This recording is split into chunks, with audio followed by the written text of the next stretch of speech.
Salut et bienvenue sur Tcha Maloba officiel. Merci pour votre confiance et fidélité. Au Bozaradango toujours. Nakat ya chaîne Oyo na Sakabino confiance et fidélité na bino. Depe Sakabiso courage ya ko servir bino na temps Oyo. Boko zela biso to servir bino. Zalinga yo bino gradimu ya autrement dit.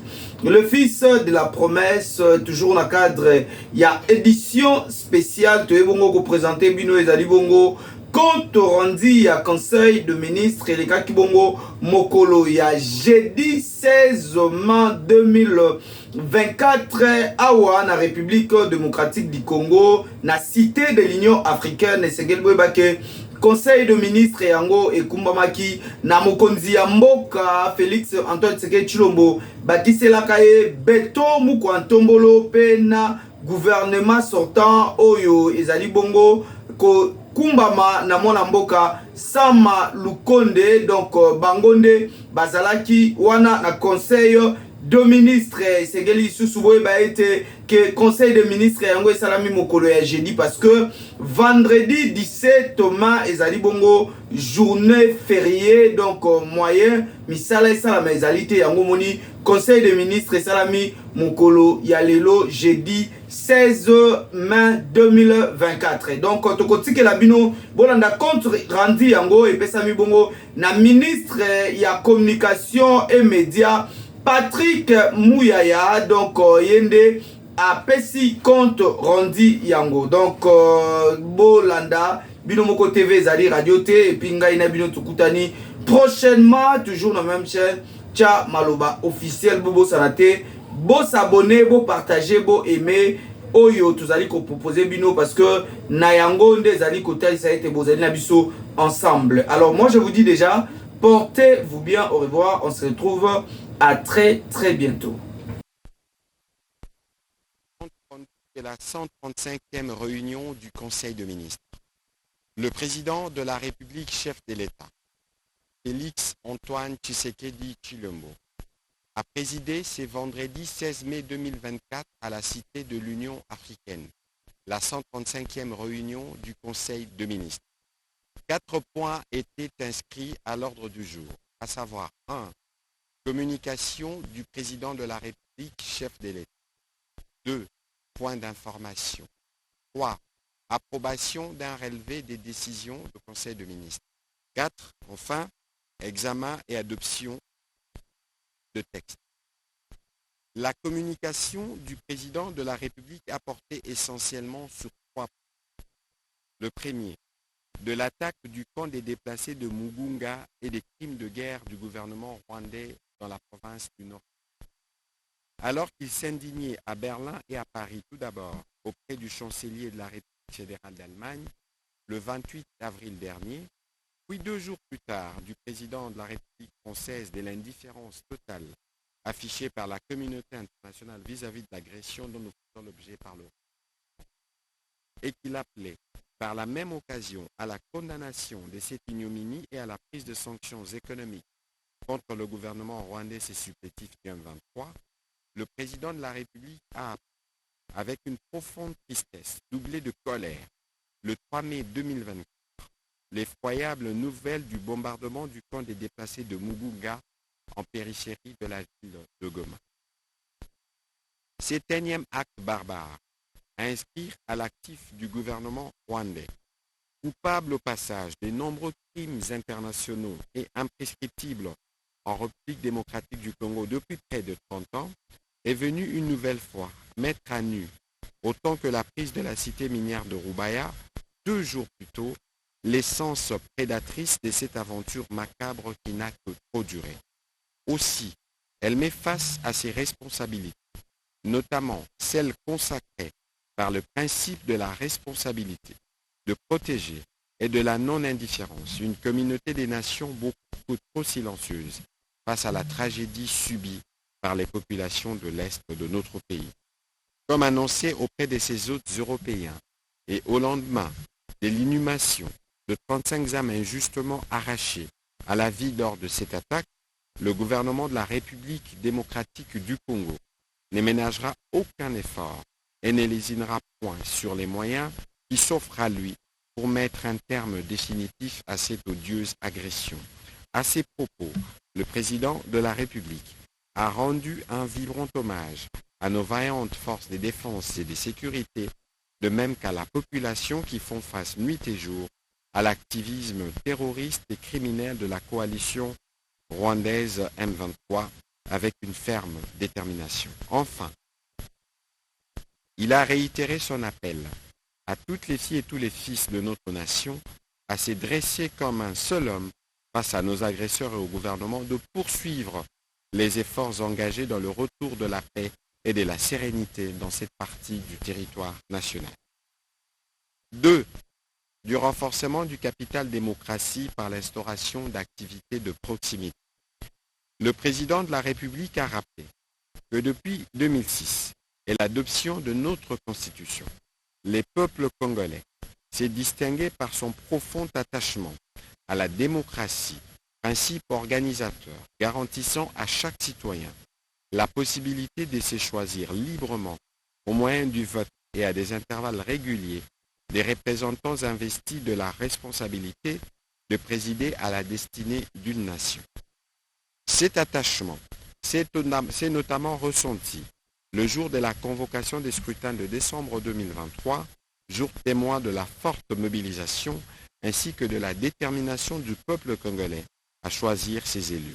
Aujourd'hui, à la veille de la commémoration du 64e anniversaire de notre accession à l'indépendance et au vu de l'intérêt porté par la population quant à la préservation de notre patrimoine commun, il lui semble donc crucial, notamment pour la consolidation de notre jeune démocratie, de renforcer la connaissance de nos compatriotes dont les plus jeunes sur les fonctionnements de nos institutions. Ceci en instaurant, par exemple, des journées d'échange avec des élus ainsi que des journées portes ouvertes dans les différents lieux de pouvoir, aussi bien au niveau local, provincial, national, notamment la présidence de la République. En effet, en rapprochant nos populations des institutions, tout en veillant à ce qu'elles soient éduquées aux missions et aux pouvoirs dévolus aux dites entités, au moyen d'une pédagogie immersive, nous parviendrons à nous rassurer d'une meilleure saisine par nos compatriotes des principes, des règles et des enjeux prévalant dans la gestion de la chose publique. Aussi, cet exercice permettra sans aucun doute l'assainissement progressif de l'espace public ainsi que de la sphère politique dont les renouvellements étant attendus. Ces activités pourraient être organisées sur 3 journées successives dans une période de l'année sans qu'elles ne soient de journées nécessairement chômées. D'autres mécanismes tels que l'introduction des étudiants ainsi que des élèves de l'enseignement secondaire à l'usage des dispositifs électoraux lors de l'organisation dans les cycles secondaires et universitaires d'élections estudiantines pourraient également être envisagés en guise d'initiation. Ceci aiderait notamment à éradiquer les pratiques inciviques remarquées et courageusement dénoncées.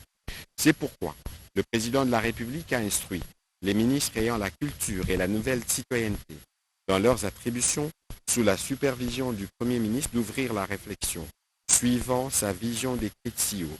Une note d'information irrelative devrait être présentée en Conseil de ministres prochainement pour une éventuelle prise en charge dans l'exercice budgétaire 2025.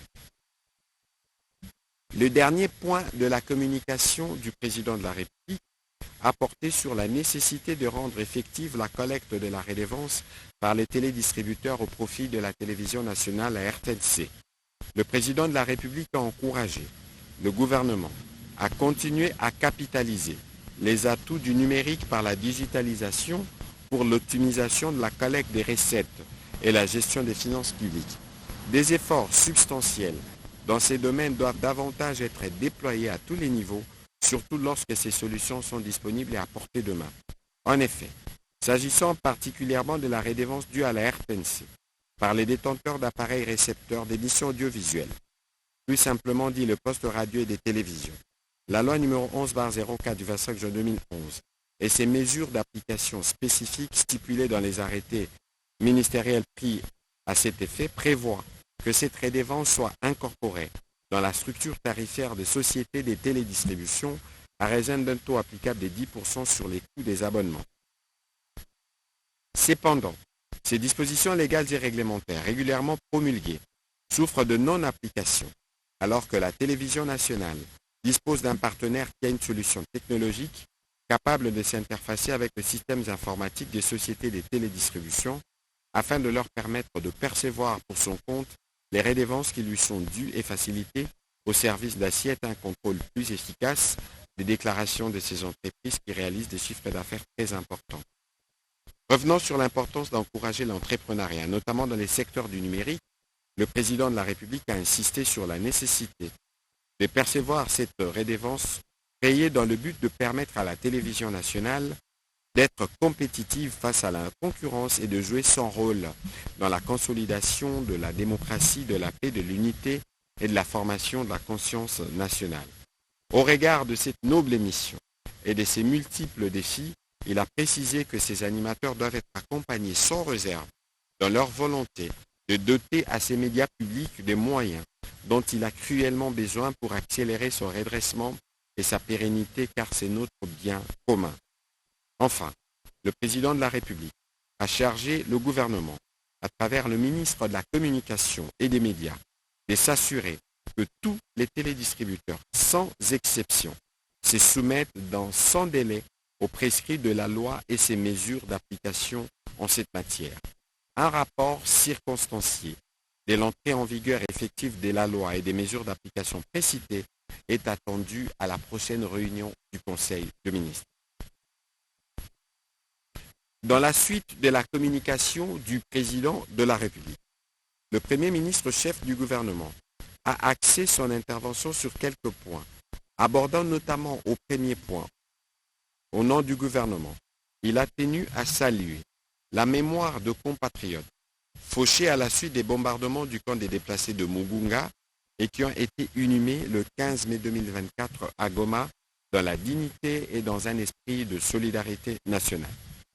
Le gouvernement de la République avait dépêché sur place le ministre des Affaires sociales, Action humanitaire et solidarité nationale, le ministre des Droits humains ainsi que le ministre de la Communication et des Médias pour assister et accompagner les familles des victimes. Tout en remerciant les organisations humanitaires ainsi que les hommes et les femmes de bonne volonté qui se sont mobilisés pour assister les victimes et leurs familles dans la gestion des conséquences macabres de ces bombardements perpétrés par le Rwanda, le Premier ministre a réitéré l'engagement du gouvernement à ne ménager aucun effort d'une part pour poursuivre son assistance aux blessés encore internés dans les hôpitaux et d'autre part de déployer tous les efforts nécessaires en vue de ramener la paix dans la partie est de notre pays qui n'a fait que trop durer. Pour le gouvernement, quoi qu'il arrive, ces crimes lâches ne resteront pas impunis. Pour clore ces chapitres sur les tristes événements de Mugunga, le Premier ministre a, avec l'autorisation du Président de la République, donné la parole au ministre des Droits humains qui a fait rapport de la mission qu'il a effectuée sur place aux côtés du ministre des Affaires humanitaires afin de faire face aux conséquences du crime de guerre commis par le Rwanda au cours de ces bombardements sur les camps des déplacés de Mugunga. 35 compatriotes sont décédés, dont 22 enfants et 39 blessés qui sont pris en charge par le gouvernement. Avec le FONAREF et les gouvernements provinciaux, une assistance humanitaire a été apportée aux populations déplacées. 2 hommages dignes leur ont été rendus au stade de l'Unité, à Goma, dans un élan de communion où toutes les couches ont pu participer. Ils ont été inhumés au cimetière du Génocos qui servira de premier mémorial pour toutes les victimes de cette guerre d'agression rwandaise.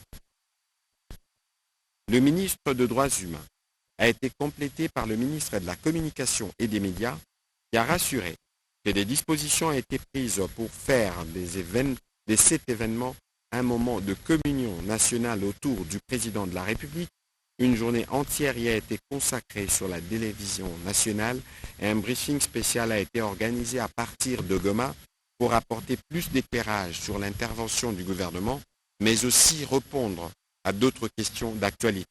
Auprès de professionnels de médias, il a insisté notamment sur la nécessité de combattre la manipulation par la diffusion de la bonne information dans un contexte où l'ennemi s'attelle à propager matin, midi et soir des nouvelles qui sont totalement fausses et infondées. Le Premier ministre a aussi, dans la même veine, dit la détermination du gouvernement à continuer à apporter son appui humanitaire aux populations qui sont touchées notamment dans les Tanganyika par les glissements et autres catastrophes naturelles. Au second point de sa communication, le Premier ministre a salué le succès historique de la 6e et dernière revue du programme du gouvernement appuyé par la facilité élargie de crédit. Il a rappelé que l'accord triennal au titre de la facilité élargie des crédits a été approuvé en 2021 par le Fonds monétaire international pour un montant de plus d'1,5 milliard de dollars américains afin de maintenir la stabilité macroéconomique et de soutenir les réformes structurelles engagées par notre pays. Le gouvernement s'est réjoui de la fin heureuse de ces processus et surtout de l'approbation attendue de l'ensemble du dit programme tant par la direction que par les conseils d'administration du FMI dans les mois qui suivent. Au dernier point, le Premier ministre a redit la détermination du gouvernement à poursuivre son appui aux côtés de la CENI pour le parachèvement de la mise en place des différentes institutions après l'installation du Sénat le 13 mai dernier. Au deuxième chapitre du Conseil de ministres de ce jour relatif aux points d'information, le vice-premier ministre, ministre de l'Intérieur, a présenté les rapports sur l'état et l'administration du territoire national qui reste globalement dominé par la poursuite des opérations militaires ordonnées par le président de la République dans la partie est de la RDC. Au cours de la semaine qui s'achève, l'état d'esprit de la population a été notamment marqué par les soulagements consécutifs à l'arrivée de la délégation gouvernementale dépêchée à Goma pour rendre hommage aux victimes de bombardement du camp des déplacés de Mugunga. Les commentaires en sens divers de l'opinion au regard de la répétition des cas de naufrage ayant occasionné de nombreuses victimes sur le fleuve Congo dans les territoires de Kasongo, province du Maniema. Concernant les élections des gouverneurs et sénateurs, ces dernières n'ont pas été organisées dans les provinces de l'Ituri, du Nord Kivu, du Nord Ubangi, de Maïndombe, du Kulu et de l'Équateur pour des raisons sécuritaires. Toutefois, pour la province de l'Équateur, la Cour constitutionnelle a ordonné au bureau provisoire de l'Assemblée provinciale, constitué au départ, d'organiser des nouvelles élections de membres du bureau définitif dans les 7 jours à compter de la signification de l'arrêt.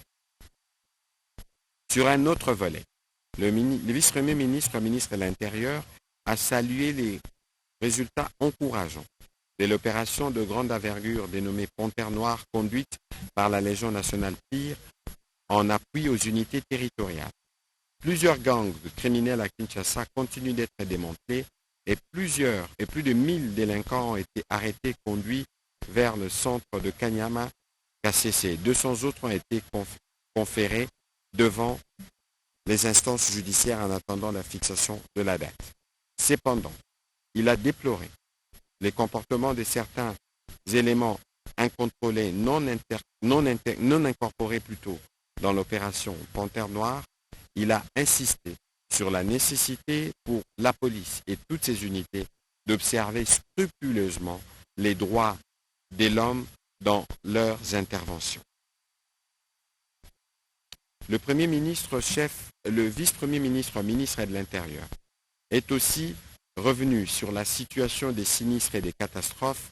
Il a informé le Conseil de la nécessité de mettre sur pied, conformément à l'article 32 du décret numéro 24/01 du 12 février 2024 portant organisation de la protection civile en République démocratique du Congo, une commission multisectorielle ad hoc avec le concours de la société civile en vue de vulgariser et de sensibiliser la population locale sur le bien fondé de la nouvelle réglementation pour la protection civile en République démocratique du Congo.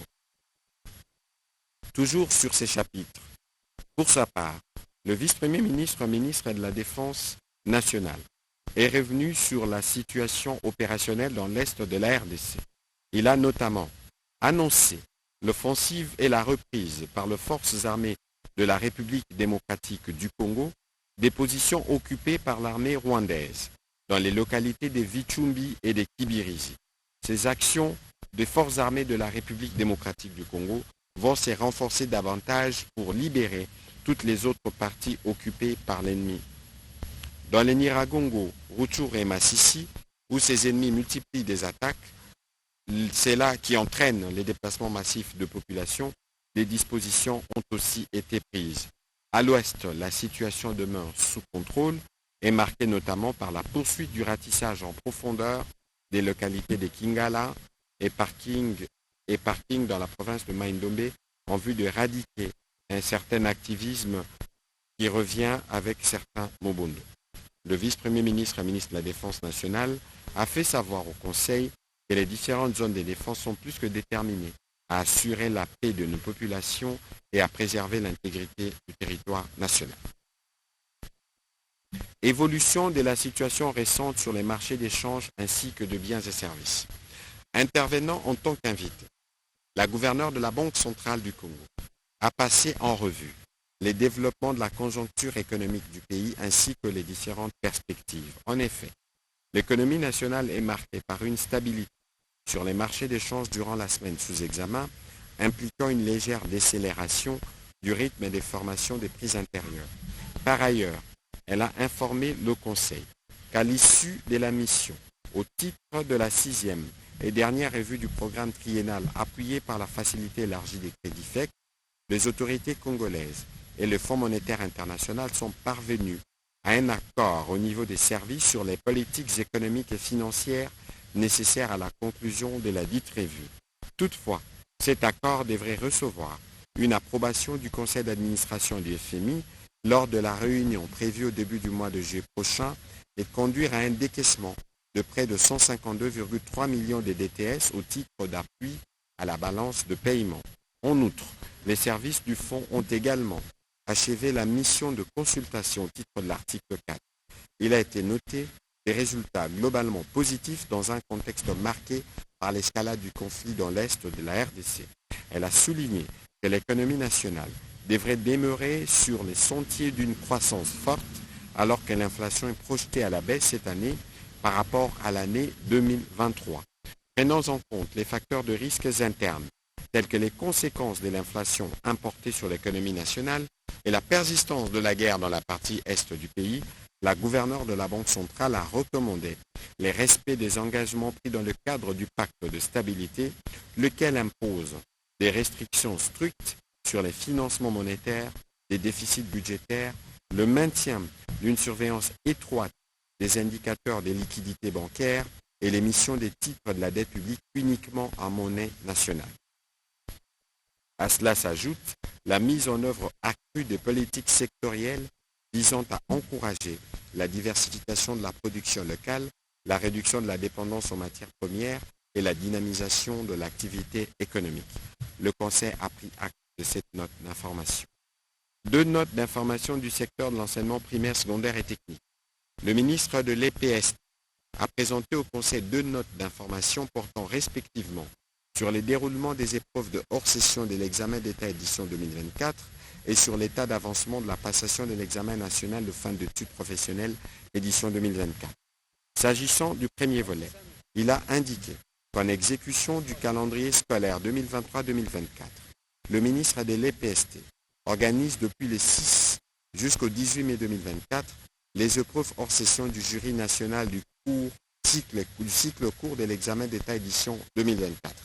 Elle comporte la rédaction française pour les cycles courts professionnels, la dissertation pour le cycle long des humanités, les épreuves à production des réponses des options techniques communément appelées épreuves traditionnelles, dont les notes sont comptabilisées pour la première journée de la session ordinaire de l'examen d'État prévu du 24 au 27 juin prochain. Les épreuves traditionnelles ont été depuis 2013 décalées en hors-session parce que leur correction manuelle exige beaucoup de temps.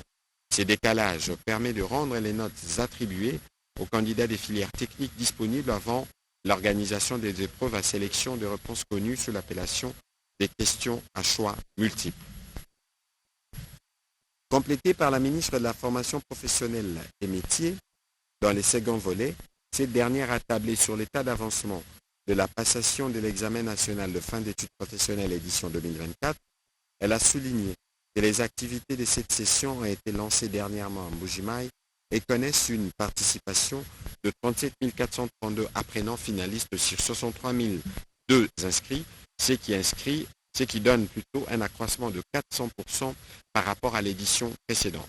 La ministre de la Formation professionnelle a signalé que cet accroissement permettra la création de nouveaux centres publics conventionnés et non conventionnés, l'octroi de mandats de gestion aux nouveaux partenaires éducatifs, la signature et la publication au journal officiel de 2 décrets portant création, organisation et fonctionnement de la Chambre nationale des arts et métiers, ainsi que l'autorité congolaise des régulations des qualifications et des certifications professionnelles. Le Conseil a pris acte de ces notes d'information. Projet intranet du gouvernement et invitation au lancement de 30 sites déjà opérationnels. Le ministre du Numérique a fait le point de l'état d'avancement du projet intranet du gouvernement et de l'invitation au lancement de 30 sites déjà opérationnels. Après avoir présenté toutes les actions menées dans le cadre de cet ambitieux projet voulu, initié et soutenu par le président de la République, le ministre du Numérique a informé le membre du Conseil de l'intégration à l'intranet de 30 ministères. Après avoir présenté toutes les actions menées dans le cadre de cet ambitieux projet voulu, initié et soutenu par le président de la République, le ministre du Numérique a informé le membre du Conseil de l'intégration intranet de 30 ministères et leurs administrations. C'est suivant cette veine qu'il a invité les différents membres du gouvernement au lancement des 10 sites prévus le 20 mai prochain à l'hôtel du gouvernement. Cette activité donnera l'opportunité au ministre de découvrir les fonctionnalités de l'intranet de l'État, d'échanger avec les équipes de développement et de partager leurs suggestions pour améliorer davantage cet outil essentiel à la communication et à la collaboration de nos différentes administrations ministérielles. Le Conseil a pris acte de cette note d'information. Participation au Congrès sur les investissements et évolution des négociations sur les projets de l'accord de libre-échange avec les Émirats arabes unis. Le ministre du Commerce extérieur a fait le rapport de la participation au Congrès sur les investissements et évolution des négociations sur les projets d'accord de libre-échange entre la République démocratique du Congo et les Émirats arabes unis. Abordant le premier aspect, il a assuré avoir pris part à la table ronde ministérielle sur l'investissement à Abu Dhabi du 7 au 9 mai 2024, tenue dans le cadre de la réunion annuelle sur l'investissement sur le thème « S'adapter à un environnement d'investissement en évolution, exploiter des nouveaux potentiels pour le développement économique mondial ». Dans ce cadre, il a mis en avant les principales réformes entreprises dans notre pays pour rendre incitatif l'environnement des affaires et insister sur la protection et la sécurité des investissements privés. Il a également soutenu que la RDC, forte de ses potentialités économiques, constitue une des meilleures destinations d'affaires pour les investisseurs internationaux, aussi bien dans les secteurs primaires, secondaires que tertiaires. Faisant le point de l'évolution des négociations sur le projet d'accord bilatéral, le ministre du Commerce extérieur a rappelé les 2 premières réunions qui se sont tenues respectivement en juillet et octobre 2023. La tenue d'un 3e round des discussions sera l'occasion de vider des questions en suspens portant entre autres sur les modalités des démantèlements tarifaires à la suite de la suppression et ou réduction des droits et taxes à l'importation sur base des listes marchandises proposées par les Émirats arabes unis et les dispositions applicables aux règles d'origine en vue d'harmoniser les vues entre parties sur l'écriture de certaines règles des produits ayant subi une transformation ou telles que visées à l'annexe 3A du chapitre consacré aux dites règles d'origine.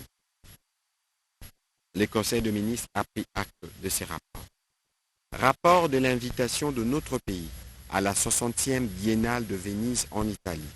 La ministre de la Culture, Arts et Patrimoine a informé le Conseil de l'invitation de la République démocratique du Congo à la 60e Biennale de Venise en République d'Italie.